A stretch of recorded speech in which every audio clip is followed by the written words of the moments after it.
Hi, ഞാൻ നിഷാന്ത് അമ്പലപ്പാറയിൽ നിന്ന് വരുന്നു. SBI ASM കാറ്റഗറിയിലെ ഈ വർഷത്തെ ക്ലർക്ക് ക്ലിയർ ആയിട്ടുണ്ട്. താങ്ക്സ് ടു എജു ഹോം, വിനോദ് സാറിനോട് ഒരുപാട് നന്ദി പറയുന്നു. അപ്പോൾ പ്രിപ്പറേഷൻ സ്ട്രാറ്റജി എന്ന് പറയുമ്പോൾ എനിക്ക് പറയാനുള്ളത് എല്ലാ ടോപ്പിക്കും ആദ്യം ബേസിക് കംപ്ലീറ്റ് ചെയ്യുക, അതിനുശേഷം മോക്ക് സ്റ്റാർട്ട് ചെയ്യുക. അങ്ങനെയൊക്കെയാണ് ഞാൻ പ്രിപ്പയർ ചെയ്തത്. പിന്നെ എജു ഹോമിൽ നിന്ന് എനിക്ക് കിട്ടിയ ഒരു വല്ലാത്ത ഇൻസ്പിറേഷൻ എന്ന് പറയുന്നത് മോർണിംഗിലുള്ള ഹിന്ദു ന്യൂസ് പേപ്പർ റീഡിംഗ് ആണ്. അതിലെ എഡിറ്റോറിയൽസ് അതുമൂലം ഉണ്ടാകുന്ന നമുക്കുള്ളൊരു ഇംഗ്ലീഷ് റീഡിങ് ഉള്ള ഒരു ഇംഗ്ലീഷ് റീഡിംഗ് ഒരു ഫ്രണ്ട്ലിയായി മാറുകയാണ്. പിന്നെ എഡിറ്റോറിയലുള്ള വൊക്കാബ് അതെല്ലാം ഒരുപാട് ഹെൽപ്പ് ചെയ്തു. പിന്നെ മെയിൻസിന്റെ ടൈമിൽ സാറ് ചെയ്ത ഒരു ഓൺലൈൻ ഡിസ്കഷൻ ക്ലാസ്സസ് ഉണ്ടായിരുന്നു, മെയിൻലി ഫോർ ക്രിട്ടിക്കൽ റീസണിങ്. അത് മെയിൻസിന്റെ എക്സാമിൽ ഒരുപാട് ഹെൽപ്പ് ചെയ്തു.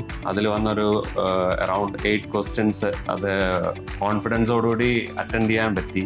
സാറുടെ ക്ലാസ് അത് ഒരുപാട് ഹെൽപ്പ് ചെയ്തു. ആ ഒരു കോൺഫിഡൻസ് കിട്ടിയത് ആ ക്ലാസ്സസ് നിന്നാണ്. ഒരു 8-9 ക്ലാസ്സസ് ഉണ്ടായിരുന്നു, അത് ഒരുപാട് ഹെൽപ്പ് ചെയ്തു. പിന്നെ മെയിനായിട്ട് വേണ്ടതെന്ന് പറഞ്ഞാൽ നമ്മുടെ പ്രിപ്പറേഷൻ ഒരിക്കലും ബ്രേക്ക് ചെയ്യാതെ നോക്കുക, കണ്ടിന്യൂറ്റി കീപ്പ് ചെയ്യുക. അതായത് എല്ലാ ടോപ്പിക്കും എല്ലാ ദിവസവും കവർ ചെയ്യാനുള്ള ഒരു സ്ട്രാറ്റജി നമുക്ക് ഉണ്ടാക്കി വെക്കുക. പ്രിപ്പറേഷൻ ബ്രേക്ക് ചെയ്യാതെ നോക്കുക എന്നുള്ളതാണ് എനിക്ക് പറയാനുള്ളത്. താങ്ക്സ് ടു എജു ഹോം സ്റ്റാഫിനോടും നന്ദി പറയുന്നു. And Vinod sir, thank you.